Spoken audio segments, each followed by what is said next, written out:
बिस्मिल्लाहिर्रहमानिर्रहीम। अस्सलाम वालेकुम नाज़रीन, यहाँ से हम गुज़र रहे थे तो आप देख रहे हैं इस वक्त ये भूसा ये कैसे प्रेस हो रहा है। आगे मशीन चल रही है। ये आप देखें मेरी बाइक साइड पे बहुत बड़ी ढेरी थी, ये जो है उन्होंने प्रेस कर ली है। ये काफ़ी, ये भी छोटी छोटी ढेरी लगी हुई है। तो आपको दिखाते हैं ये तूड़ी प्रेस होती है और किस तरह फिर आगे लोड होके जा रही है।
यहाँ पे नाजरीन देखें गट्ठ हैं जो कितनी मजबूत बन चुकी हैं और लोड हो रही है।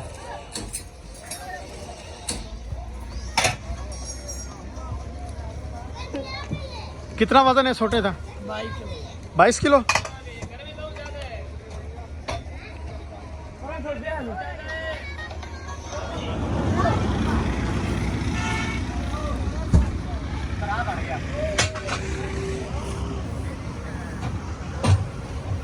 यार एक साथ जाओ कभी कुछ मात्रा देना आप